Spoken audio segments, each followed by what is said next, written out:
Marista Conectado. Enem 2020. Saudações, querido estudante marista conectado, sou o professor José Júnior e neste vídeo vamos estar trabalhando algumas dicas para você que vai fazer o Enem 2020 sobre o estudo das funções polinomiais do primeiro e do segundo grau. Vem comigo, fica ligado, vamos juntos para esse momento de dicas sobre o Enem. Primeira coisa que eu quero comentar com vocês é que na matriz de referência do Enem, o estudo das funções está relacionado com a competência de área 5. Né, que é a competência de interpretar fenômenos de cunho social, econômico, técnico e científicos. Então, muito ligado nisso. A relação das funções com o Enem está na competência de área 5. Interpretar fenômenos, com 5 habilidades que a gente pode desenvolver associando ao item. Então, eu escolhi 3 questões dos Enems anteriores para que você possa visualizar como é que isso aparece. E visualizando como isso aparece, possa ter uma noção como pode vir na prova do Enem 2020. Fica ligado, vem comigo, ó. Primeira questão, uma questão de nível cognitivo básico, cuja habilidade é identificar a representação algébrica que expressa a relação entre grandezas, ou seja, o objeto do conhecimento é uma função polinomial do primeiro grau. Nesse tipo de situação, ao interpretar o fenômeno, você, com a linguagem matemática, você vai modelar esse fenômeno, chegando a escrever uma relação, um padrão numérico, um padrão geométrico, aqui no caso, um padrão algébrico que expresse a lei de formação dessa função, aqui dada por y igual a 160x mais 840, alternativa letra D. Então, modelando o fenômeno, eu consigo chegar em uma lei de formação. É um tipo de questão que pode aparecer no Enem tranquilamente, nível cognitivo básico. No nível cognitivo operacional, eu escolhi uma questão do Enem 2017, habilidade H21, que já é de resolver problema com a modelagem envolvendo conhecimentos algébricos. Aqui você vai ter que tomar todo o teu conhecimento de funções, no caso especificamente da função quadrática, plano cartesiano, a questão da parábola como sendo o gráfico de uma função quadrática, concavidade voltada para baixo, o A negativo, a forma geral dessa função quadrática, os pontos referenciados no plano associando a essa lei de formação e determinando os coeficientes A, B e C.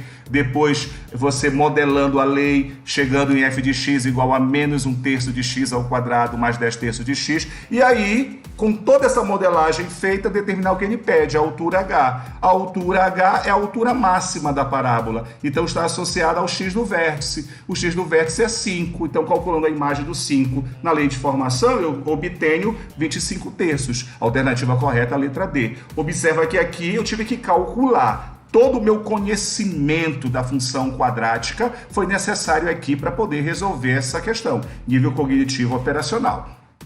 Depois, uma questão de nível global. Habilidade H23, avaliar a proposta de intervenção na realidade. Isso aqui é importante, ó, utilizando esses conhecimentos algébricos. Essa questão do Enem 2018, segunda aplicação. Fala sobre um casal que foi a uma loja de telefonia para adquirir 2 aparelhos celulares e com eles um plano que fosse barato, tanto para o esposo como para a esposa. Porém, eles tinham situações diferentes. A esposa gastava em média 30 minutos por mês do plano, já o marido 90 minutos por mês. Então, com o gráfico apresentado, seria necessário fazer uma análise de qual plano seria mais vantajoso, ou seja, mais econômico para cada um deles. Então, ó, fazendo a análise gráfica para 30 minutos, essa linha reta, essa reta de uma cor mais clara, que representa o plano C. O plano C seria o mais econômico para a esposa. Já para o marido, ó, 90 minutos, essa reta é representada pela linha tracejada, que representa o ponto B.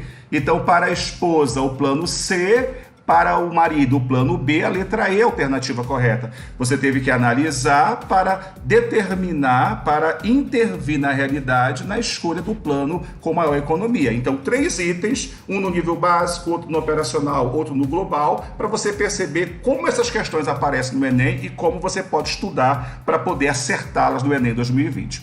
Outro elemento importante é que em 2020 o INEP lançou uma nova modalidade para a sua prova, para a prova do Enem, o Enem Digital. Segundo o presidente do INEP, muito mais do que fazer a prova em computadores, essa modalidade nos permite uma relação entre o item e as diversas mídias. Por exemplo, os vídeos, a linguagem dos jogos, a gamificação, os infográficos. No caso da matemática, alguns softwares de geometria dinâmica, como o GeoGebra. Então você, querido estudante marista conectado, que escolheu esta modalidade, o Enem Digital, para 2020, fica muito ligado nessa relação do item com essas diversas outras mídias, que tem por objetivo te ajudar a resolver o item e acertar o item. Então, essas relações item, outras mídias, é importante que você mergulhe nessa preparação para você que escolheu o Enem Digital como modalidade para este ano de 2020.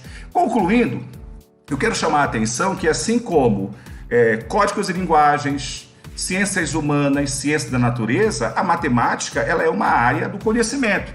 Logo, tem a sua linguagem própria, tem a sua estrutura própria, e é necessário você mergulhar nessa linguagem matemática, nessa investigação matemática, nesse contextos e significados matemáticos durante a sua preparação, para você ter um know-how bem maior para poder resolver os problemas em qualquer nível que ele apareça. Outro elemento importante, funções dentro do Enem, ele aparece na perspectiva de interpretação de fenômenos. Interpreta o fenômeno, modela esse fenômeno através da linguagem matemática, transformando em um padrão, né? uma lei de formação, e infere sobre ele aquilo que você necessita, ponto de máximo, ponto de mínimo, ponto de crescimento, ponto de decrescimento, zeros. Então, tudo isso vai te ajudar, a linguagem matemática e a interpretação de fenômenos, a te fazer acertar as questões de funções no Enem 2020. Beleza? Espero que você tenha gostado. Um beijo no seu coração e até a próxima!